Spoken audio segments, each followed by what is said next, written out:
Bienvenue à tous sur le podcast de Booking Check, la mafia des résas. Tous les mois, je pars à la rencontre de lieux accueillant des groupes et des événements aux structures diverses et variées. Le but est de vous faire découvrir leurs coulisses, leurs problématiques, leurs bonnes pratiques, etc.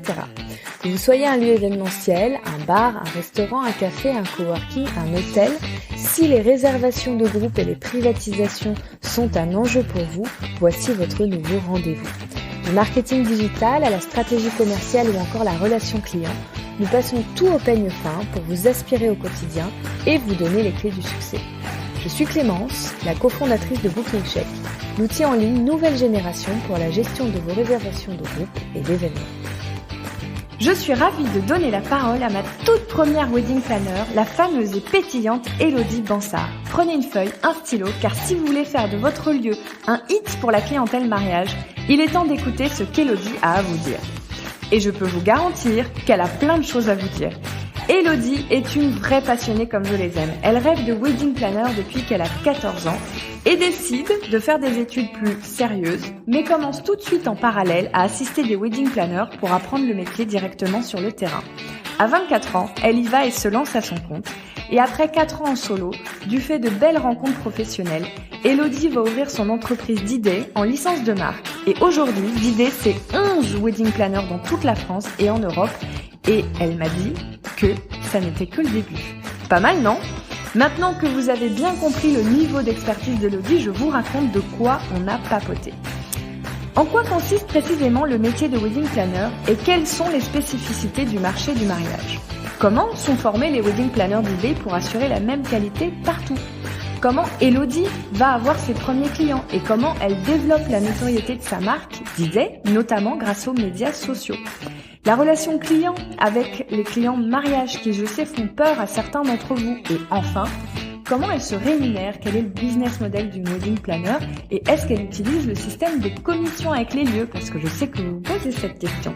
Cet épisode est un must et je vous souhaite une bonne écoute. Bonjour Élodie, bienvenue sur le podcast La Mafia des réservations. Bonjour Et j'espère ça que tu va vas super. bien. Super. Écoute, je suis très heureuse de t'avoir parce que moi je suis une grande romantique. Ceux qui me connaissent bien le savent. Je suis une princesse Walt Disney dans ma tête depuis toujours. Donc avoir une wedding planner sur les ondes, écoute, c'est Noël avant l'heure. Donc j'espère que t'es prête parce que j'ai beaucoup de questions pour toi. Vas-y, prête et bavarde en plus. Allez, c'est parti. Alors, la première question que je voulais te poser, parce que j'ai entendu l'histoire et je trouve que c'est une jolie histoire. Est-ce que tu peux nous raconter comment tu as découvert ta vocation de wedding planner ? Ah, l'histoire, oui, c'est vrai que je l'avais déjà raconté cette histoire. Alors moi aussi, j'ai toujours été biberonnée au Disney et aux films américains. J'ai toujours adoré les mariages, il est vrai. Et quand j'étais en quatrième, on a 12-13 ans, j'ai fait un voyage en Angleterre comme beaucoup d'enfants en quatrième. Et pendant cette semaine, j'ai été accueillie dans une famille d'accueil où la personne était wedding planner et je ne savais pas du tout que c'était un métier. Je ne pensais pas que le mariage était un métier à part dans les films américains. Et c'est là que je me suis rendu compte que c'était incroyable et que j'en ai parlé toute la semaine avec cette dame. J'ai dû bien la saouler, une jeune fille de 13 ans qui pose plein de questions, mais elle était très adorable. Tu parlais bien anglais, du pas coup, vraiment. en revenant. C'est pas vraiment mon fort l'anglais, mais en tout cas quand on est passionné par un sujet, on trouve les mots. Et donc j'ai pu avoir les renseignements que je voulais. Et quand je suis rentrée en France et que j'ai dit à mes parents que je voulais être wedding planner, ils m'ont dit bah non, en fait c'est pas un métier. mais leur nom m'a pas suffi et finalement c'est vrai que j'ai toujours gardé cette idée-là en tête. Je dis souvent que c'est pas moi qui ai choisi le métier, que c'est plutôt un sacerdoce, un peu comme des personnes de Dieu. Bah voilà, ils choisissent pas une vocation. Ouais. Bah nous c'est pareil. C'est une vocation, enfin, en tout cas moi c'est pareil pour ce métier, c'est une vocation. À partir du moment où j'ai vu que ce métier existait et que cette dame m'en a parlé, j'ai jamais lâché l'idée en fait, jamais. Ouais, c'est toujours resté au fond de toi. Mais tu commences quand même par des études de droit. Carrément, oui. Alors, oui, parce que déjà on est en France et qu'en France on n'est pas très artistique dans le choix de nos métiers. Quand on va au CCI ou au CIO, tous ces trucs là très drôles du collège et du lycée.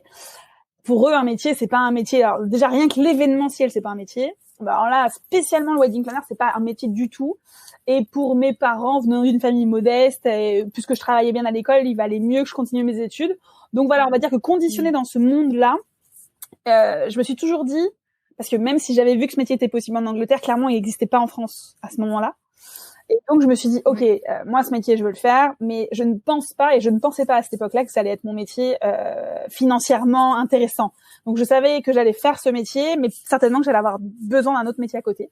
Donc, j'avais été assez lucide, même pessimiste, on va dire, alors que pourtant, je suis optimiste du genre, mais à l'époque, plutôt pessimiste. Et donc, je me suis dit, bon, bah, suis des études, et finalement, suis des études qui pourraient peut-être être intéressantes pour plus tard ta carrière d'entrepreneuse, wedding planner. Et donc, je me suis dit, le droit, il faut le droit. Parce qu'en fait, une fois que t'as toutes les notions juridiques de comment on crée une entreprise, les notions fiscales, les notions comptables aussi qu'on apprend, et ben en fait, tu peux pas te faire bouffer. En tout cas, un peu moins. Donc, c'est comme ça que j'ai choisi le droit, et aussi parce que j'avais toujours en tête de toute façon que j'allais me lancer, que je savais que j'allais me lancer jeune, et qu'une jeune femme encore en France aujourd'hui est moins écoutée qu'un homme. Et donc, je savais que des études de droit allaient un peu plus impressionner que si j'avais fait n'importe quelle autre étude. Voilà. Ok. Et du coup, tu confirmes, ça t'a bien servi au moment de créer ton entreprise, de te lancer? Eh ben, en fait, non seulement. Ça t'a donné des bonnes Déjà, bases? en fait, ça m'a servi dans la maturité. Parce que, en fait, quand on a 17 ans et qu'on sort du lycée, la maturité, on l'a pas. Donc, en fait, ça apporte la maturité, ça apporte un esprit de curiosité, la rigueur, la réflexion. Tout ça, c'est tout ce que la fac de droit m'a apporté. Après, j'ai oublié 95% de ce que j'ai appris à la fac de droit. On va dire que j'ai eu un cadre. Ça m'a appris un cadre.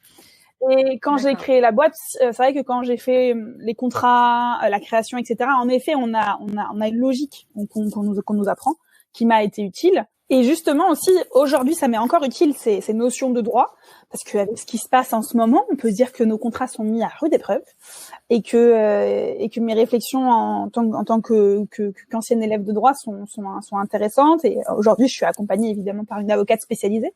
Mais c'est vrai que beaucoup de mes prestataires m'appellent parce qu'ils savent que ils peuvent me demander mon avis. Je suis assez calée sur l'histoire, particulièrement sur la force majeure. On l'avait appris en deuxième année de fac de droit. Je croyais que ça allait rester un cas d'école, et en fait, c'est toute notre année 2020. Donc ouais, ça a été utile. Donc parfait.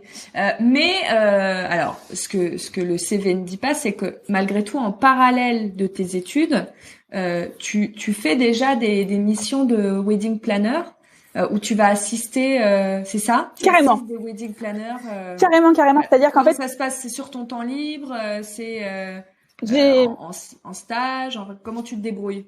J'ai jamais lâché l'idée, en fait. C'est-à-dire que l'idée, elle était là et elle est jamais partie. Donc en fait, dès la première année de droit, clairement en fac de droit, on fait très peu de stages, mais on a le droit de faire des stages. Mais il n'y a pas de moment dans l'année où tu fais un stage. Mais en revanche, si tu souhaites faire un stage normalement plutôt en droit, t'as l'été pour le faire.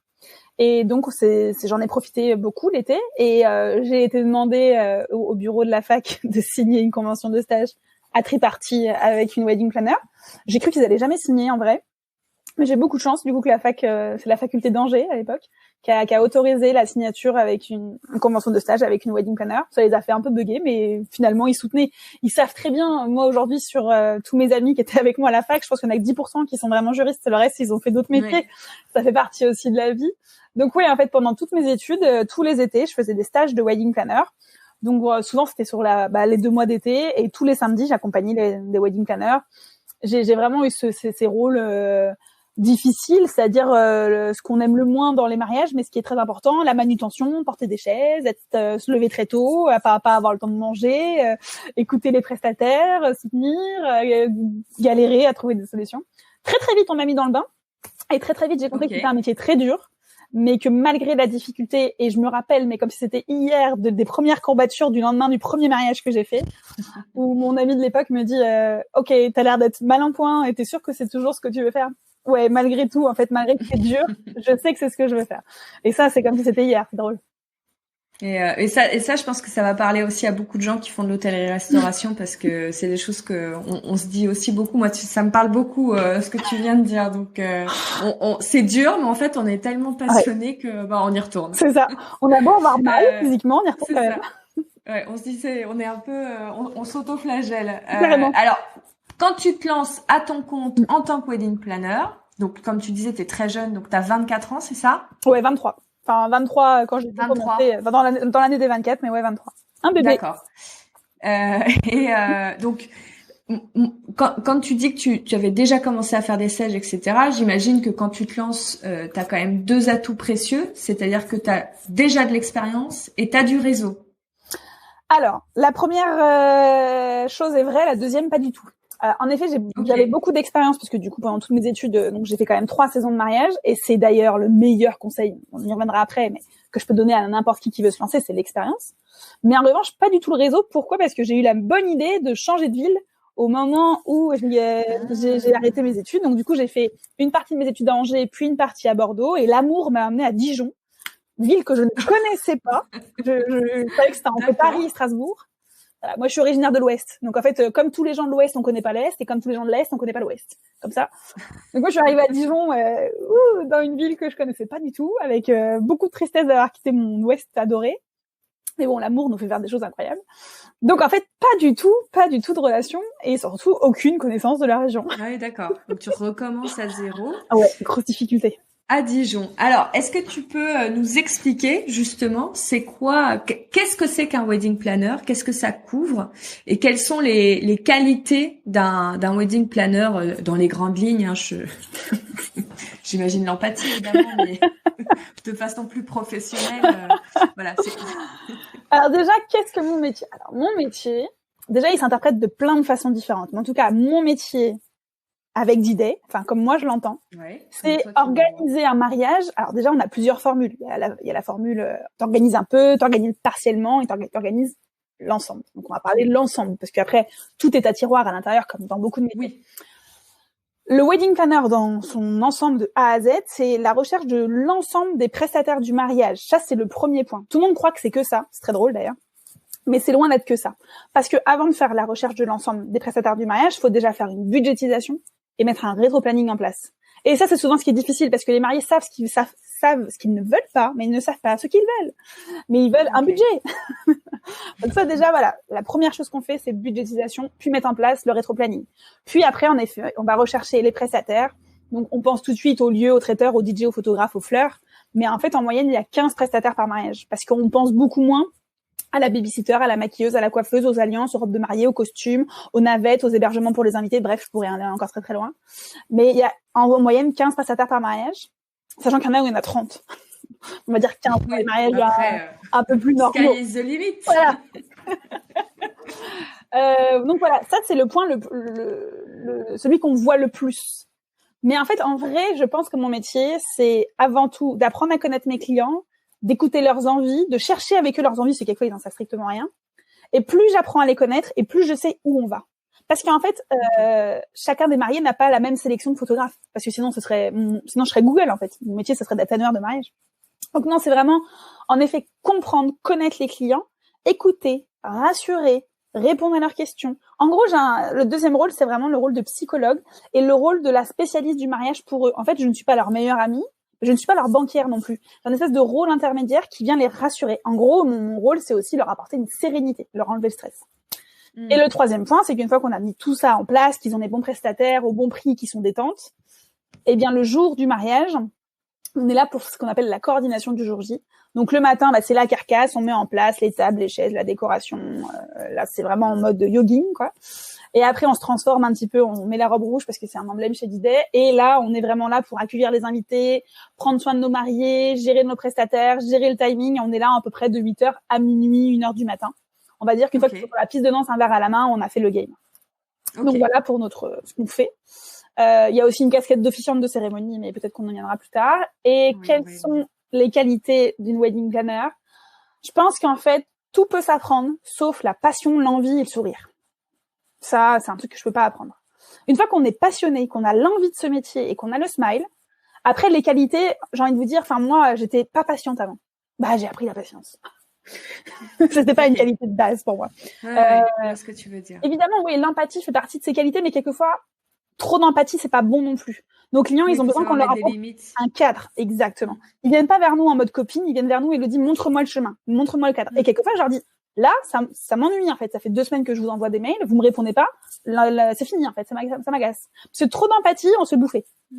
Donc, en fait, il faut trouver le juste milieu. Mais en tout cas, je dis toujours que la meilleure des qualités, c'est la passion. Le reste, ça s'apprend.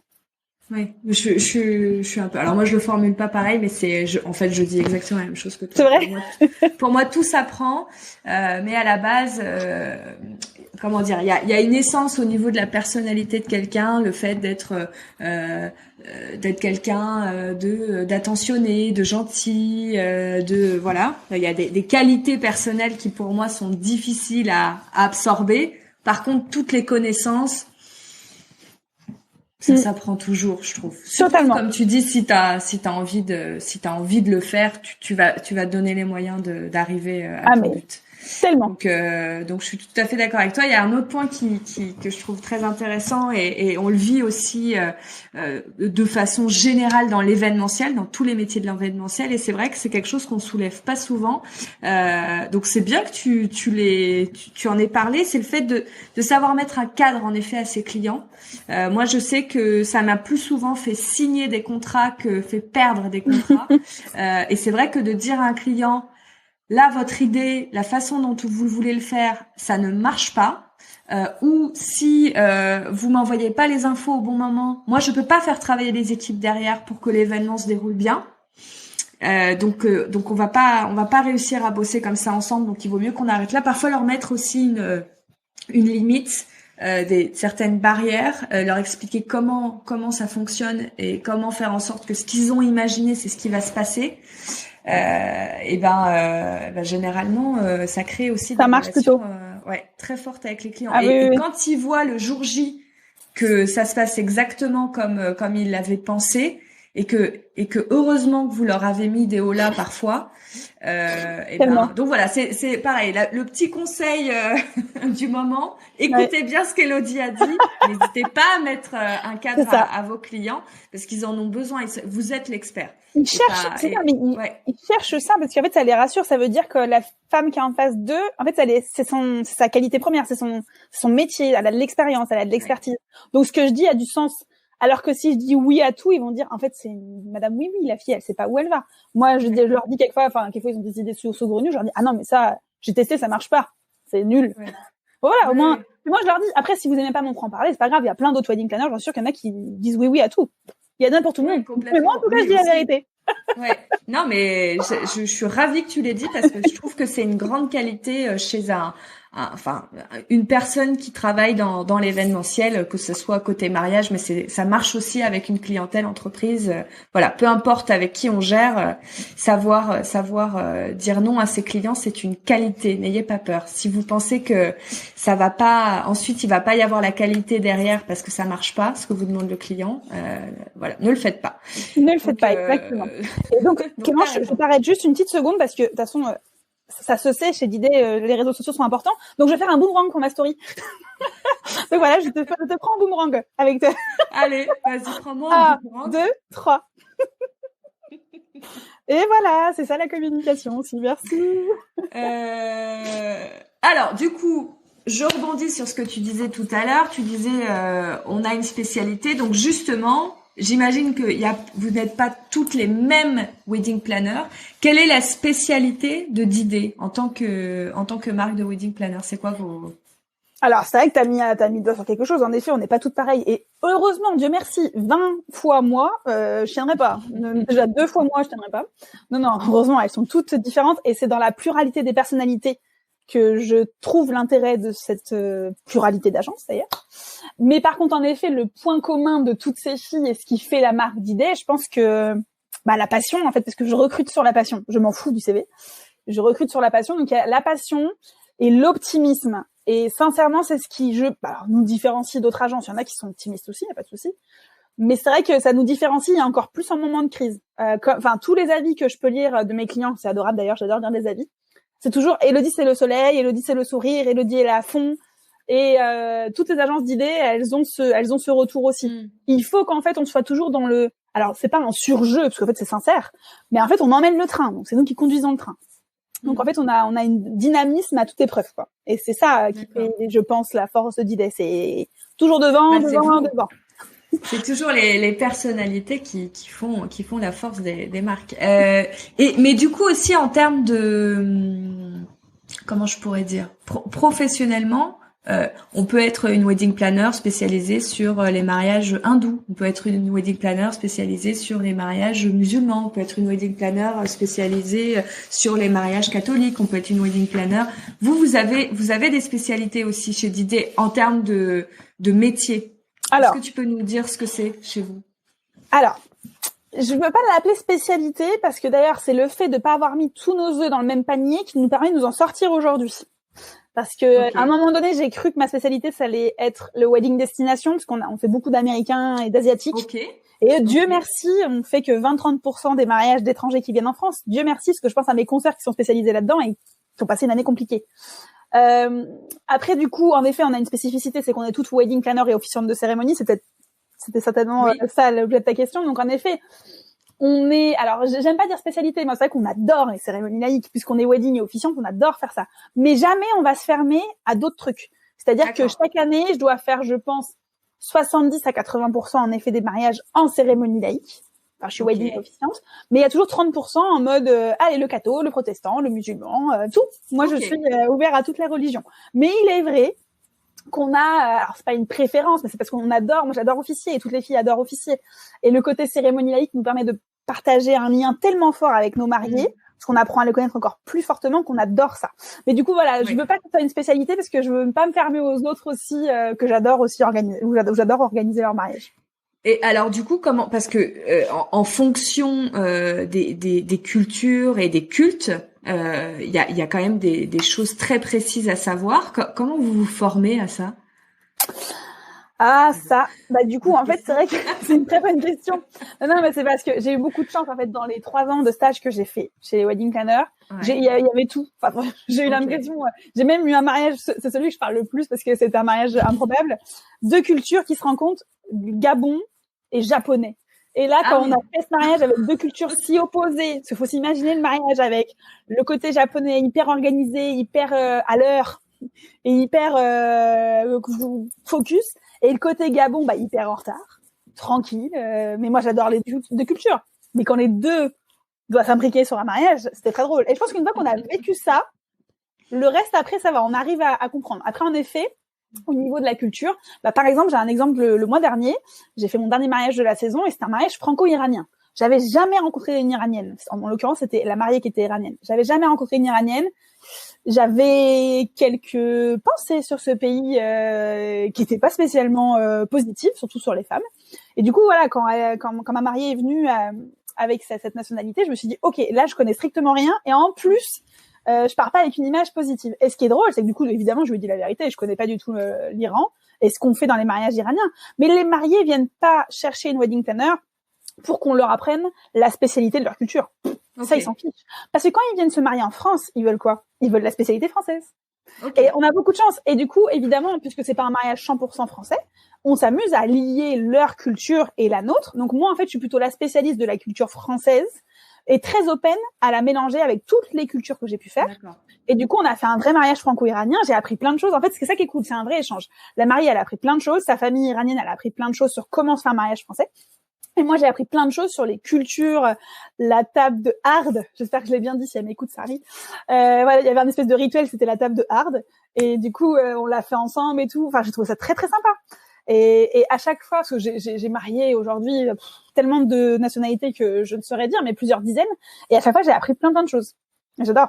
Donc tu vas faire, tu vas plus faire, les gens vont plus venir te chercher pour une fusion que pour un respect au détail près, au millimètre près de leur culture. Mais j'ai envie de te dire même un mariage 100%. Je vais prendre un mariage que je trouve magnifique et que sur lequel je ne comprends rien. C'est le mariage indien. Mais tout le monde dit ça. Oui, mais moi j'adore le mariage indien aussi. C'est magnifique, mais je ne comprends absolument rien aux étapes du mariage qui en plus dure sur plusieurs jours. Je crois sur 5 jours. 2 jours. 5 jours. Le vrai gros mariage indien. Bon, alors voilà. Et je me dis, si demain on me disait organise ça. Bah oui, mais en fait, tu sais, s'ils viennent en France, c'est parce qu'en fait, s'ils voulaient faire leur mariage dans leur culture à 100%, ils le feraient là-bas. Oui, mais alors souvent, quand ils sont français et qu'ils veulent faire leur mariage avec leur culture, en vrai, ils veulent toujours mixer avec leur culture française. Et en fait, j'ai jamais rencontré des gens qui veulent se marier en France sans avoir une touche de français. Parce que sinon, ils habiteraient pas ici s'ils aimaient pas notre culture. Ce qu'ils aiment, je pense, c'est la fusion des deux, et c'est ce qui est hyper intéressant. Et c'est vrai que même des mariés qui viennent d'Inde ou d'Australie, s'ils veulent absolument 100% leur culture, ils se marieront certainement aussi chez eux. Donc, en fait, non, c'est ça qui est intéressant, parce qu'on a des Français qui viennent de partout dans le monde et qui veulent se marier en France, mais du coup, ils veulent mixer les deux. Et c'est où c'est intéressant. Et puis, de toute façon, faut bien se dire aussi que oui, une culture ou une coutume vient modifier un mariage, mais la base, la rigueur, les prestataires sont les mêmes. Ouais. Aller chercher pour moi un traiteur halal ou kasher ou classique, bah c'est quand même mon travail. Ça change pas grand-chose en fait dans ma façon de fonctionner. Ouais. Après du coup, il m'apporte les fioritures pour faire quelque chose de sympa et de muter les deux cultures ensemble, c'est ça que j'adore. Ok, non mais très intéressant. Tu vois, j'avais pas prévu ces questions, mais je trouvais ça très intéressant parce que c'est vrai que voilà, il y a beaucoup de cultures dans notre beau pays. Ouais. C'est très chouette, mais après, du coup, j'étais curieuse. Je me demandais comment et d'ailleurs, j'ai fait un mariage avec influence indienne pour te répondre. Ah. J'ai même porté le sari. Sur les vidéos. Oui, non mais attends, j'ai même porté le sari. Toute l'équipe des prestataires était en tenue indienne. C'était génial. Sari rouge. Évidemment. Alors, par rapport justement à cette spécialité sur le fait que vous pouvez officier des cérémonies laïques. Pardon, cérémonie m'avait échappé. Ça c'est une vision que tu avais tout de suite quand tu as commencé, ou ça s'est un peu construit au fur et à mesure parce que finalement les gens n'arrivaient pas à trouver un prestataire pour faire cette partie-là. Comment c'est arrivé? Je crois qu'on va même dire que officiellement je suis devenue officiante avant d'être wedding planner, parce qu'en fait c'est au moment de mes stages, particulièrement du coup à Angers chez les mariages de Cécile. Alors, c'est une entreprise qui n'existe plus aujourd'hui, mais c'est grâce à elle que j'en suis là. Et donc à cette époque, les gens cherchaient une cérémonie un peu à l'américaine. On sentait qu'on est biberonné par les films, les gens voulaient l'arche dehors, les chaises, l'allée. Mais clairement, ça n'existait pas, la cérémonie laïque. Et ce qui se passait, c'est que les gens nous demandaient beaucoup, oui, nous, on veut une cérémonie, mais bon, est-ce que vous pensez qu'un prêtre peut sortir dehors? Ah, et la religion catholique qui sortent pas en dehors de leur église. Mais en revanche, les pasteurs sortent de leur temple. Et donc, on a vu arriver une tendance, c'était bizarre d'ailleurs, en 2007-2008, où les gens qui n'étaient pas du tout protestants aller vers un pasteur, demander au pasteur de venir officier leur mariage. Alors du coup, ils avaient toute une préparation, etc., avec beaucoup de sincérité. Mais en fait, les gens faisaient des cérémonies protestantes pour pouvoir faire des cérémonies dehors, alors qu'ils n'étaient pas protestants. Donc on s'est dit, en fait, il y a un truc qui va pas. Et donc assez rapidement, je me rappelle, du coup, ma maître de stage m'a dit, je sais pas, il faut qu'on fasse quelque chose, il faut qu'on écrive quelque chose autour de ça, qu'on comprenne qu'est-ce que les gens attendent, ils veulent de l'authenticité, ils veulent qu'on raconte leur histoire, ils veulent des discours des proches, etc. Et c'est comme ça en fait qu'on a écrit la première cérémonie un peu par hasard. Au début, on appelait ça un gros discours, mais du coup, c'est une cérémonie laïque. Et l'année d'après, du coup, ma maître de stage m'a rappelé et je suis devenue officiante. Donc en fait, dès le début. Parce que tu dois passer quelque chose, il y a une formation ou pas du tout? Non. Ça c'est tellement, en fait, officiant de cérémonie. Alors déjà, wedding planner c'est pas un métier très réglementé, un peu plus chaque année. Mais alors officiant de cérémonie c'est du vent. Enfin, ça n'existe pas parce que dans l'absolu, la cérémonie laïque n'a aucune valeur. Mais en même temps, la cérémonie religieuse n'a aucune valeur pour ceux qui sont athées. Moi, je ne crois en aucune religion, donc pour moi, en fait, le prêtre, pareil, enfin, le mariage religieux n'a pas de valeur.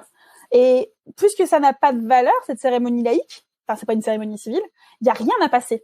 En fait, les formations, alors les formations aujourd'hui, elles se font, il y a des formations privées dans des écoles des organismes de wedding planner qui ont l'option officiant de cérémonie.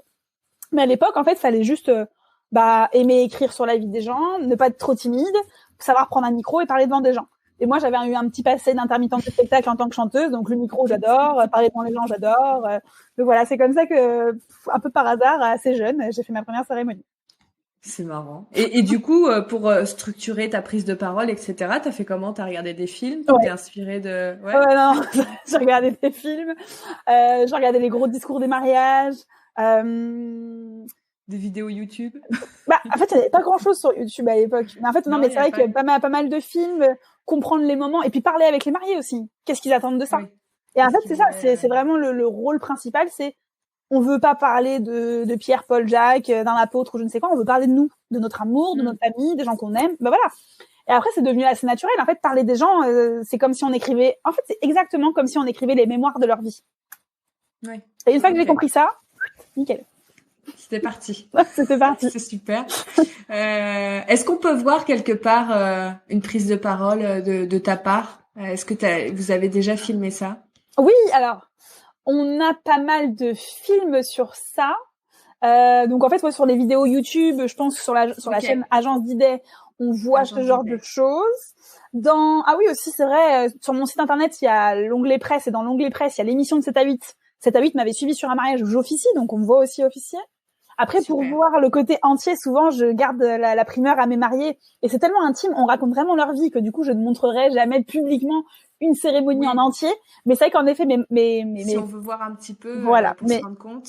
Okay. Exactement. Donc, allez sur la chaîne YouTube Agence d'idées d'Élodie et vous verrez des choses. Alors, du coup, on en était à tu démarres seule en tant que wedding planner. Tu fais ça seule pendant 4 ans. Ouais. Et au bout de 4 ans, tu te dis, je vais devenir une marque. En fait, j'aimerais te dire que on va être plusieurs. J'aimerais te dire que je me le suis dit, mais en fait, pas du tout. Pas du tout. Qu'est-ce qui s'est passé? C'est l'opportunité. Moi, il faut savoir que ce bébé-là, ce que je le considère comme un bébé, bon, maintenant, c'est un adolescent. Mais quand même, il a besoin de sa mère encore. Mais donc, en fait, ce bébé, moi, j'ai mis tellement, non seulement d'énergie à le construire, mais surtout, je l'ai tellement attendu. Parce que moi, j'y croyais depuis que toujours. Personne n'y croyait, mais moi j'y croyais depuis toujours. Et donc mes études de droit étaient très longues en fait, en vrai, parce que moi j'avais juste envie de monter ma boîte. Donc c'était tellement long qu'une fois que je l'ai eu, alors il y a les galères du début, etc.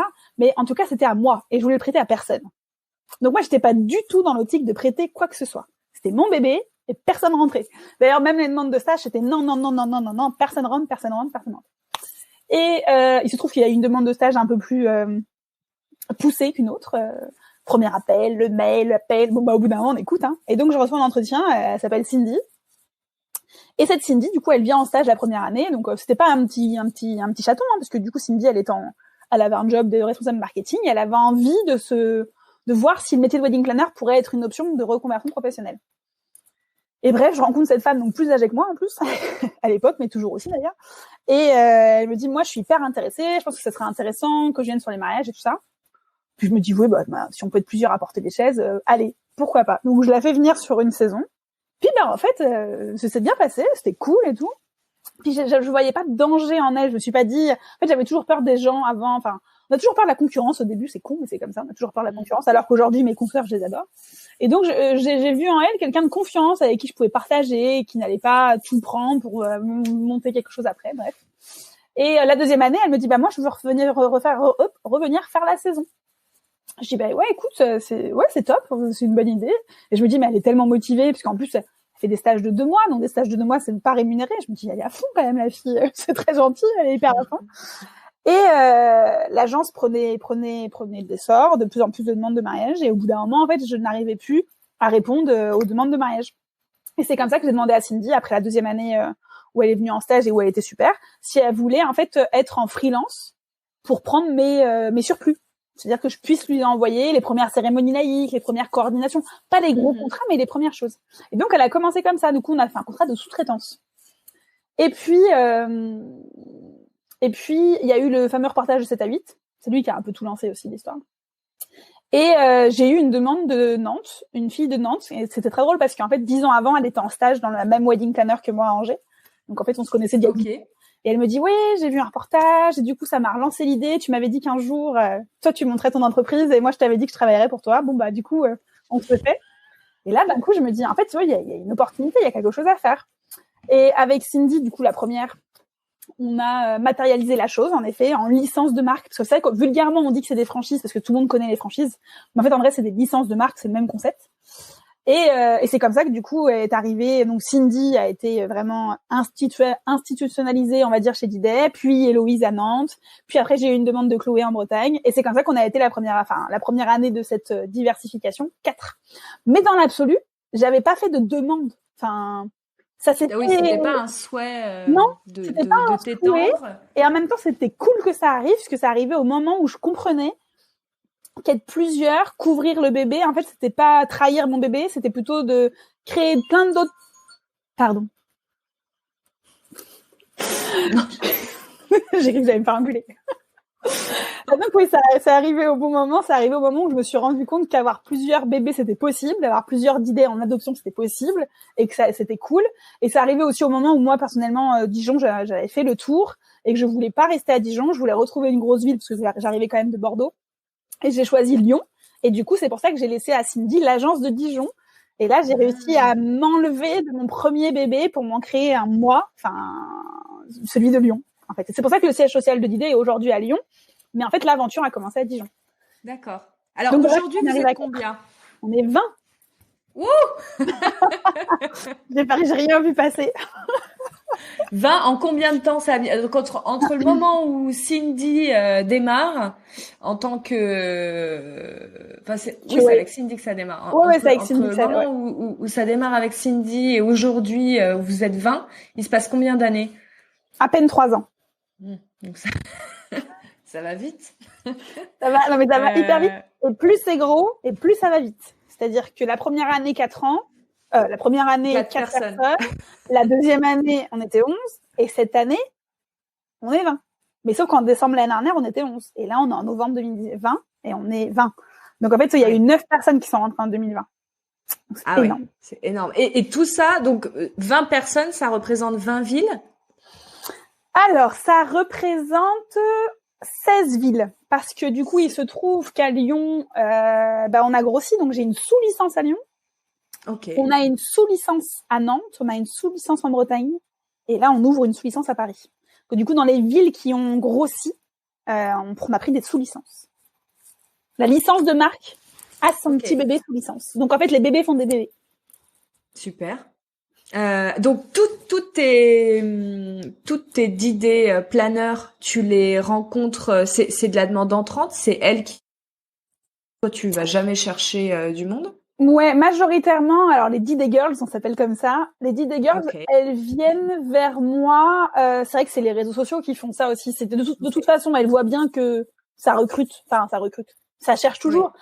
Mais on cherche pas. En fait, c'est l'opportunité qui fait que les filles sont là. C'est très rare que je fasse je cherche une fille pour telle ville. Une ou deux fois, je l'ai fait parce que du coup, je me dis on va finir par m'insulter que je sois pas en Alsace, en fait, alors que c'est normal que je sois en Alsace.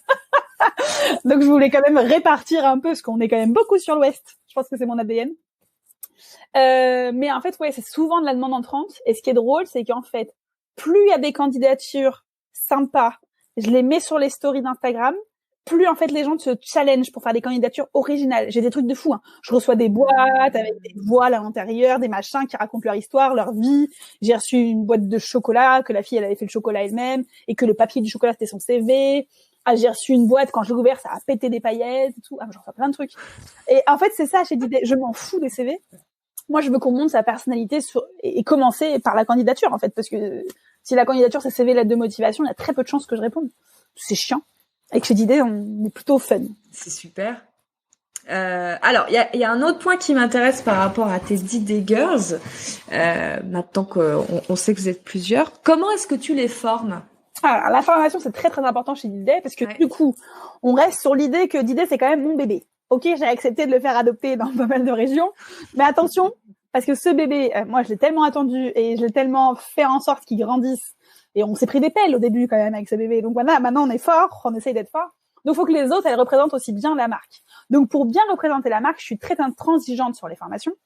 Donc il y a 2 points, formation théorique et formation pratique, qui est pour moi la formation pratique la meilleure des formations. Juste la théorie, pour moi, c'est 20% de ce qu'elles doivent savoir.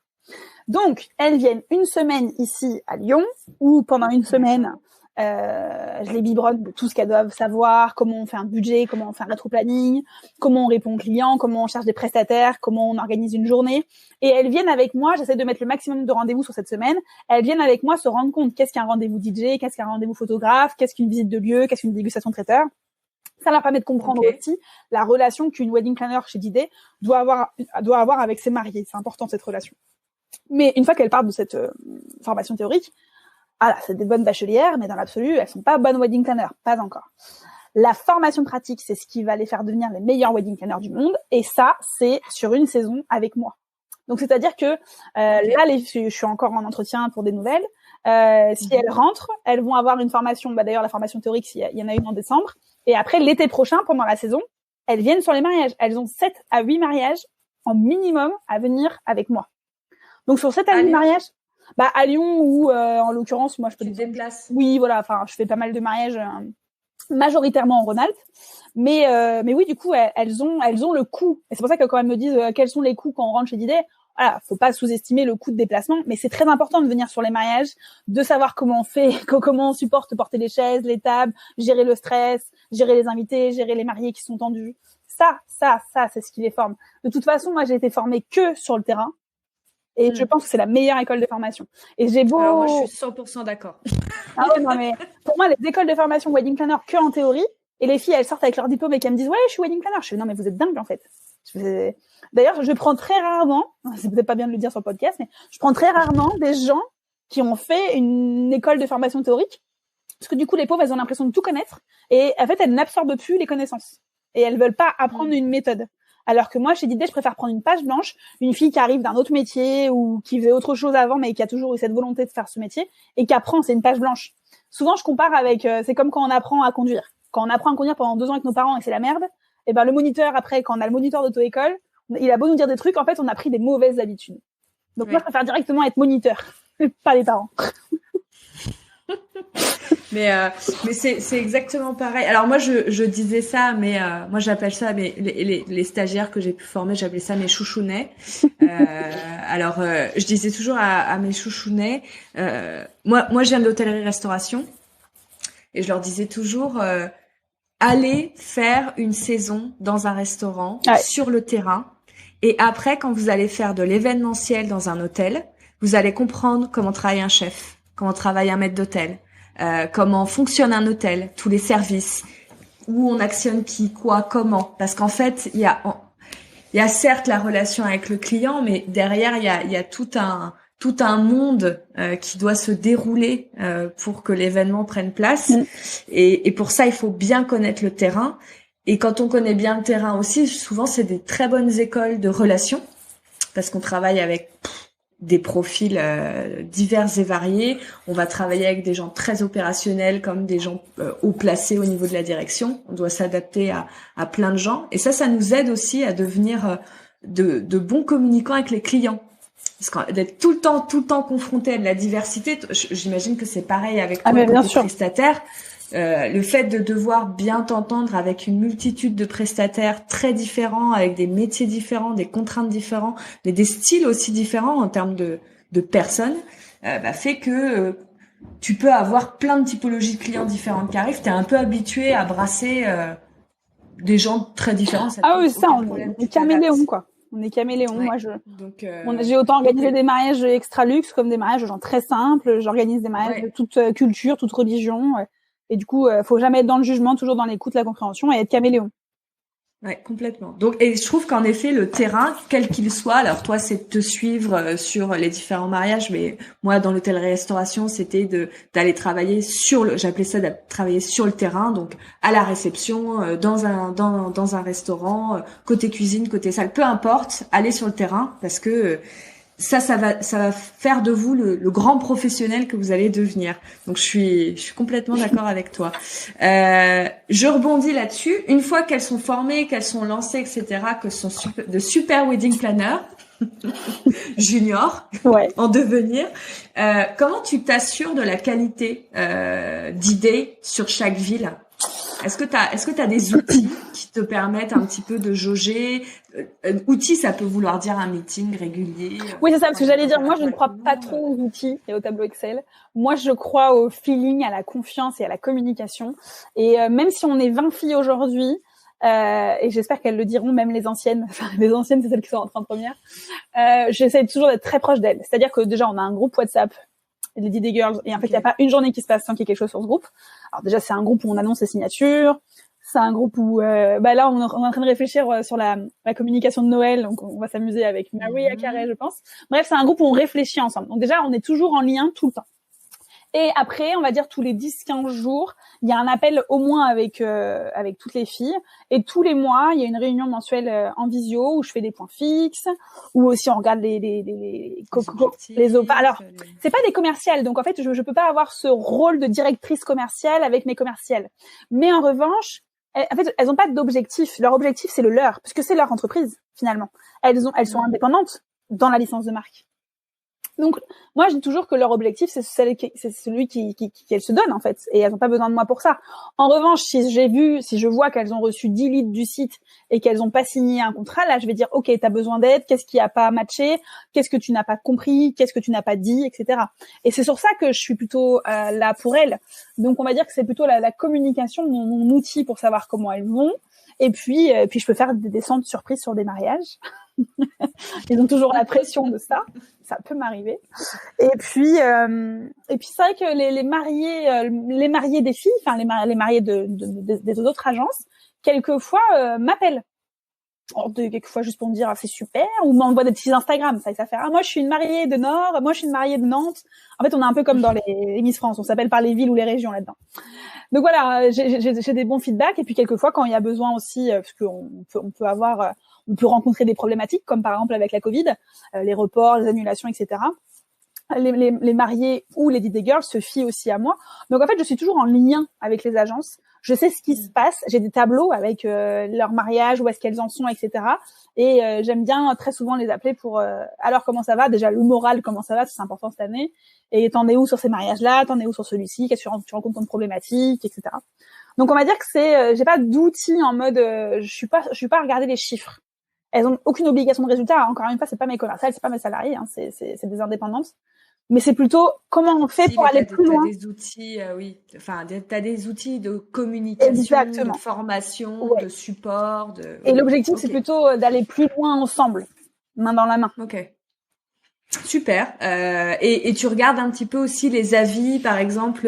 Je sais pas si vous avez une gestion un peu de la qualité. Oui. Ça, les avis, c'est mon dada, ça. Ça, les avis. Si on a 4 étoiles sur 5, il y a un appel. Puis même c'est aussi par ça, ça te permet de faire un suivi. Des filles, mais en fait pour moi ça c'est la finalité, et du coup j'aimerais que ce soit pas ça un suivi, puisque si la note elle est mauvaise je peux plus rien faire. Donc c'est pour ça que pour moi le suivi est en amont, mais en effet ça me permet de voir qu'elles sont top, et j'ai de la chance, elles sont toutes top. Mais en effet je suis très fière quand elles reçoivent des super avis, des 5 étoiles et tout ça. Ouais. Et mais c'est vrai que pour moi, enfin du coup s'il y a eu besoin de faire quelque chose, je préfère le faire avant. Oui, je pense tout chef d'entreprise préfère agir avant de se taper la mauvaise note. Carrément. Mais c'est vrai que c'est aussi un moyen de juste de confirmer que tout roule partout. Ouais. Parce que ça reste malgré tout ta marque, que d'une certaine façon tu es un peu la gardienne de la marque d'idées, donc c'est important. Alors on va changer un petit peu d'univers, parce qu'il y a plein de choses sur lesquelles tu es intéressante, mais il y a un sujet sur lequel tu es très intéressante, c'est notamment ta communication. On en a un petit peu on l'a déjà un petit peu évoqué, mais sans rentrer dedans. Donc moi, ce que j'ai entendu, parce que tu es passé dans d'autres médias, c'est que donc tes premiers clients sont arrivés un peu par le réseau de wedding planner que tu avais déjà, par du bouche à oreille, par aussi du bouche à oreille via les lieux, les prestataires avec lesquels tu avais pu travailler. Et puis ensuite, alors moi je vous le dis, D-Day a une communication, une stratégie de communication très solide. Ça se voit tout de suite. Alors il y a une chaîne YouTube qui est géniale, il y a les réseaux sociaux, il y a du blog. Comment tu démarres tout ça? Est-ce que tu démarres déjà quand tu es seule, ou est-ce que ça démarre plus au moment où les filles arrivent et que tu te dégages peut-être plus de temps pour d'autres choses? Comment ça se passe? Alors en fait quand les filles arrivent, j'ai encore moins de temps. Ok, donc ça démarre avant? Ouais, en fait, non, ça c'était juste une petite aparté. Le temps, c'est temps. Non, en fait, ça démarre avant. Moi, déjà, j'adore les réseaux sociaux. Quand j'ai commencé, Instagram n'existait pas. Enfin, en tout cas, était pas encore très commun et populaire en France. Donc, moi, j'ai commencé avec ma petite page Facebook, et dès le début, j'ai beaucoup apprécié échanger sur Facebook. Et les articles de blog, de toute façon, ayant un site internet, on sait que les référencements arrivent par les articles de blog. Et j'adore papoter, donc j'adore écrire. Donc surtout sur les sujets de mariage. Donc en effet, très rapidement, moi je me suis mise beaucoup dans la communication. J'avais aussi vu chez les deux agences du coup qui m'avaient formée, une à Angers et l'autre à Bordeaux. C'est vrai que j'en ai pas parlé, mais il y a une autre agence à Bordeaux qui m'a formée. où la communication était très importante. Et je voyais bien la différence entre la première agence à Angers qui était pas réseau social et l'agence à Bordeaux qui était très réseau social. Et je voyais la différence, en fait. Je voyais vraiment la différence. Les gens, ils ont besoin de voir qu'on travaille, comment on travaille, qu'on montre le inside. Les gens ont besoin de savoir le inside depuis très longtemps. Et là, j'ai compris qu'il y avait une carte à jouer. Et de plus en plus forte grâce à Instagram, qui nous a permis de beaucoup plus échanger, parce qu'avant, sur Facebook, on mettait des photos. Du coup, on choisissait les photos. Après, il y a eu Instagram juste en fil d'actu. Alors, il fallait que la photo, elle soit hyper clean, avec les hashtags et tout ça. Ça, c'est pas là où je kiffais le plus, moi. Le moment où ils ont créé les stories, oula, ça a été c'était super. Parce que ça voulait dire que je pouvais raconter ma life tous les jours. Alors, ma life de wedding planner, sans filtre, sans spécialement être magnifiquement cadré et tout ça. Juste raconter face caméra, les emmener avec moi en essayage de robe, les emmener avec moi en traiteur. Et là, en fait, j'ai compris que, alors, non seulement ça a créé une communauté, et moi, j'adore, en fait, partager ça avec la communauté, parce que comme tu l'as dit tout à l'heure, mon métier n'est pas spécialement beaucoup connu, en tout cas, les gens, pour eux, c'est très mystérieux, ce métier, c'est un métier américain, etc. Et là, d'un coup, ils peuvent voir tous les jours ce que je fais. Et ça, j'ai adoré, et j'adore toujours d'ailleurs le partager. Et ça que tout le monde me dit, et encore en live vendredi sur Instagram, on me disait, mais c'est combien de temps par jour tu passes dessus?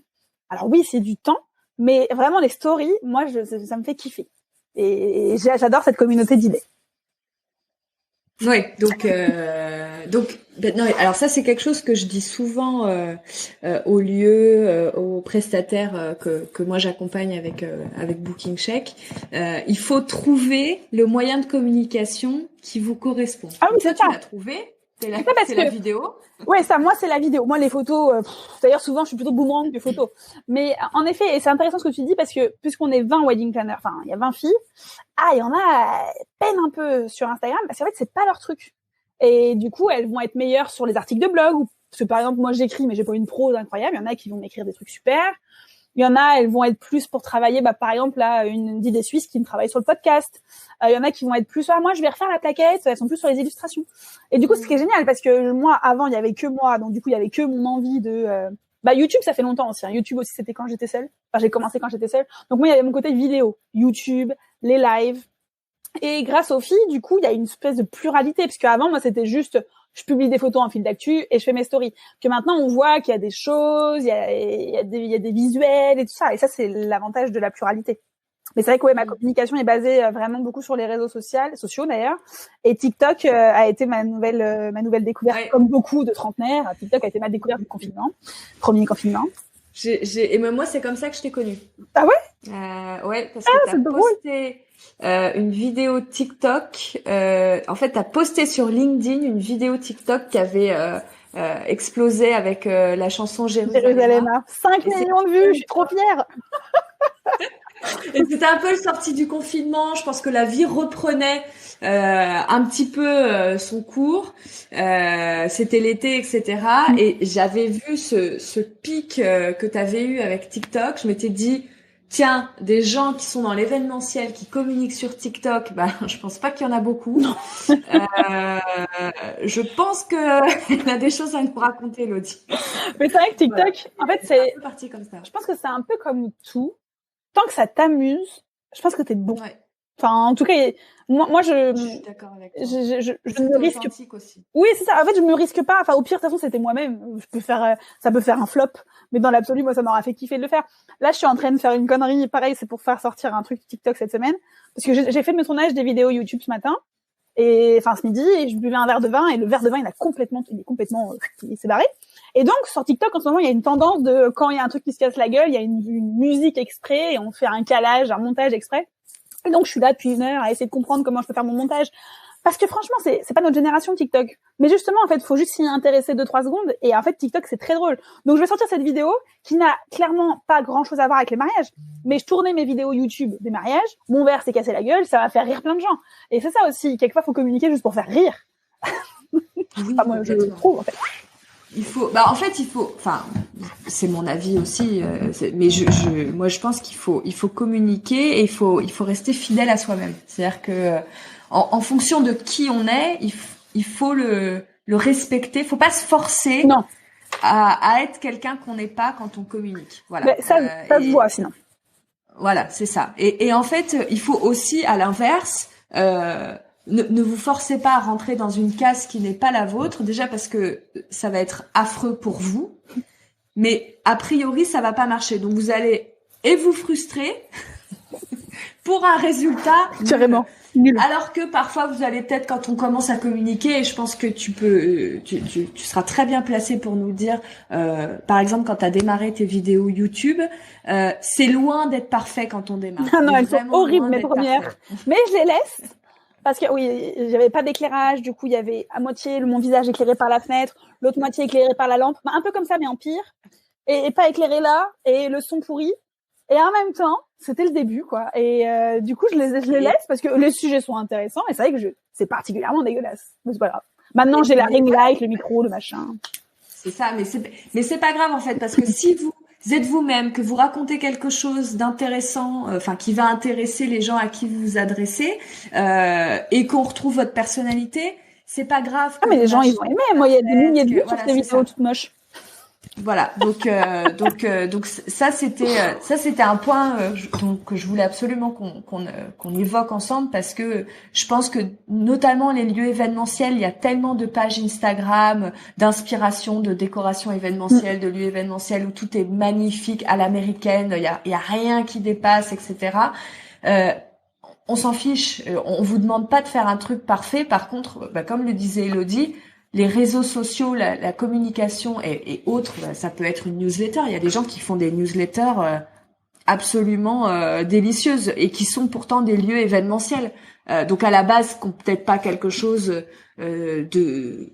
d'incroyable à raconter. On se dit il va encore nous parler de ces chaises, ces tables et ces espaces. Et non, en fait, il va trouver un angle marrant. Donc en fait, il y a pas de règle sur quel est le format qui est bien et qu'est-ce qu'il faut raconter. C'est trouver un format où vous êtes à l'aise, soyez vous-même et faites-vous plaisir. Et a priori, les autres vont aimer. Et je pense que tu peux nous le confirmer, parce que tu l'as vécu avec d'idées. Ouais, carrément. Puis faut pas s'arrêter aux critiques aussi. Moi, j'ai quelquefois des critiques. Quelquefois, c'est mes proches qui me disent « Oh là là, mais t'en as pas marre de montrer toujours ce que tu fais. » Et non, en fait, je m'en fous. En fait, ceux qui aiment pas, ils suivent pas. D'ailleurs, souvent, quelquefois, je mets des sondages. T'as aimé la vidéo? Oui, non. Celui qui clique sur non, je bloque. Il faut pas il est capable de me suivre s'il aime pas. Moi, je suis en mode, pas de souci. Je ne juge pas celui qui met non. Mais en fait, sois pas là pour mettre des négatifs. Et ce qui était intéressant sur la vidéo de 5 millions de vues, que je n'avais jamais eu une vidéo à 5 millions de vues. En moyenne, je tourne à 3-4 000 vues. Et là, en fait, c'est que j'ai vu ce côté, vous savez, bashing. Et les gens, ils sont... quand on fait des réseaux sociaux, en fait, il faut se dire qu'aujourd'hui, on peut se faire critiquer.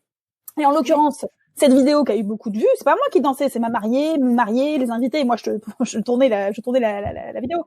Et les gens, voilà, ils critiquent énormément. Et du coup, je supprimais toutes les critiques parce que je trouve ça nul. Et je gardais que les messages positifs. Il y en a eu des milliers de messages positifs. Mais voilà, ce qu'il faut se dire, c'est que c'est pas grave si on se fait critiquer. C'est pas grave s'il y a des cons sur la toile qui profitent de l'anonymat pour raconter de la merde.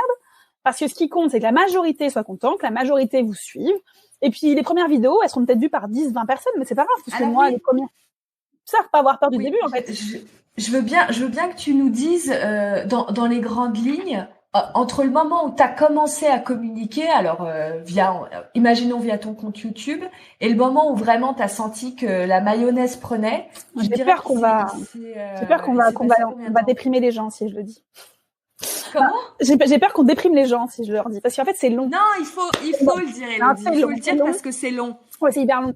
Que ce soit sur Instagram ou sur YouTube. Et encore, YouTube, je suis pas encore arrivée au niveau où je veux, quoi. J'ai 3000 abonnés sur YouTube, je peine grave. Alors, il y a des vidéos qu'on prie, les gens, ils les trouvent, donc c'est cool. Mais, sur Instagram, je suis à 7000 abonnés. Pareil, je continue de ramer chaque jour. Et sur TikTok, là, vous voyez, TikTok, nouveau réseau social, 25 000 abonnés en 6 mois. On se dit, punaise, Instagram, ça fait 4 ans. 6 000 abonnés, YouTube, ça fait 5 ans, 3 000 abonnés. En fait, c'est pas grave.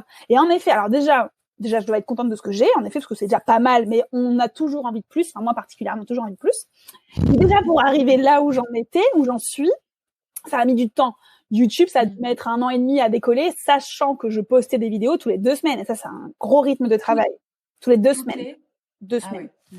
Et Instagram, c'est une tannée. Instagram, moi, je publie tous les jours plusieurs stories. Je publie minimum 3 à 4 fils d'actualité par semaine. Je fais des sondages, des JGTV, des Reels, tout ce qu'il y a sur Instagram, je fais. Et je pense que ça a mis au moins 2 ans à arriver à 500 followers. C'était long. Et l'avantage qu'elles ont, mes filles, aujourd'hui, les DJ Girls, c'est que du coup, quand elles rentrent, elles créent une page Instagram de leur région. Du coup, on leur fait de la pub, donc du coup, elles ont tout de suite du contenu et je vois bien qu'elles ont 500 followers en quelques mois et je suis un peu jalouse. Moi, je vais bien galérer pour ces 500 followers. Je suis contente pour elles. Mais donc voilà, il faut pas, en fait, le truc d'Instagram, c'est que beaucoup de gens lâchent prise en disant, oh, c'est bon, ouais, se décourage. C'est bon, ça fait 3 mois que je donne tout, il y a rien. Ah non, mais il y a pas 3 mois. Moi, j'ai ma sœur, elle a un magasin de vêtements, je l'ai mise sur Instagram, elle me dit, oui, mais ça fait pas comme toi. Ah mais non, mais attends, ça met vachement de temps. Et même si tu fais tout parfaitement bien, ça met du temps. Puis l'algorithme. Donc, non, c'est très long, mais ça vaut sacrément le coup. Parce que je pense qu'aujourd'hui, c'est ce qui me démarque. Et en tout cas, les gens, quand ils viennent vers moi aujourd'hui, grâce à ça, on peut dire un des avantages de tout ce travail, c'est que grâce à ça, quand j'ai des mariés qui m'appellent ou qui m'envoient un mail, majoritairement, je les signe. Pourquoi? Parce qu'en fait, ils me connaissent déjà. Grâce aux réseaux sociaux. Ils sont déjà ciblés. Et oui, et quand ils m'appellent, du coup, ils se disent, bon, bah, nous, on veut une fille bavarde, pleine de vie, et joyeuse. Et pas, nous, on veut une fille, madame, discrète. Et c'est l'avantage. Avant, les gens, ils m'appelaient, ils cherchaient sur Internet, ils m'appelaient. Maintenant, les gens, ils vont voir les réseaux sociaux, et après, ils vont voir le site pour prendre le mail. Mais c'est comme ça que ça se passe. Et comme ça, quand ils m'appellent, au moins, je sais qu'ils veulent moi et une personnalité comme moi. Donc, c'est ça qui est cool. Ouais. Non, mais je voulais vraiment que tu le dises parce que, pareil, c'est des gros messages de fond que j'ai personnellement avec les clients avec lesquels on travaille, mais voilà, d'avoir quelqu'un qui le confirme, c'est bien aussi de dire de dire à tout le monde, oui, ça vaut le coup, mais il faut s'accrocher. Ouais. Donc accrochez-vous, vous allez y arriver. C'est ça. Et faut pas laisser les stagiaires faire. Souvent j'ai des girls qui aiment pas Instagram, mais elles ont l'obligation de faire Instagram puisque ça marche tellement que c'est une obligation contractuelle aujourd'hui. Ah. Ouais, on en est là. Et il y en a mais c'est intéressant à savoir. Et il y en a qui aiment pas. Mais les pauvres, ça fait partie du game, hein. Je leur ai pas caché, hein. Quand elles rentrent chez Didé, ça fait partie du game. Et donc, elles me disent, ouais, mais j'ai ma stagiaire qui s'occupe de ça. Mais non, les gens, ils veulent savoir ce que toi, tu racontes. Vous êtes. Ouais. Ce que toi, tu manges, comment tu vas à tes rendez-vous, si t'as des enfants, le côté hashtag mampreneur, les gens, ils adorent. Si t'as un chat, les chats, ça marche vachement bien. En fait, les gens, ils veulent savoir qui on aime nous. Ils veulent pas, comme tu disais tout à l'heure, les jolies photos, hyper clean, hyper Pinterest. Ok, ça, c'est mignon. Mais c'est pas ce qui fait le succès. Ouais, je suis d'accord. Enfin, moi, je pense aussi qu'il faut être soi-même et montrer qui on est. Et en fait, les gens s'attachent à votre personnalité et pas un copier-coller de quelqu'un à qui vous essayez de ressembler, qui est lisse et parfait et qui n'existe pas, en fait. Parce que c'est un peu tristounet, sinon. Est-ce que, alors, pour YouTube, un peu comme pour le fait d'officier des cérémonies laïques, tu t'es auto-formé. Oui, grave. Tu t'es dit un jour, allez, je fais de la vidéo.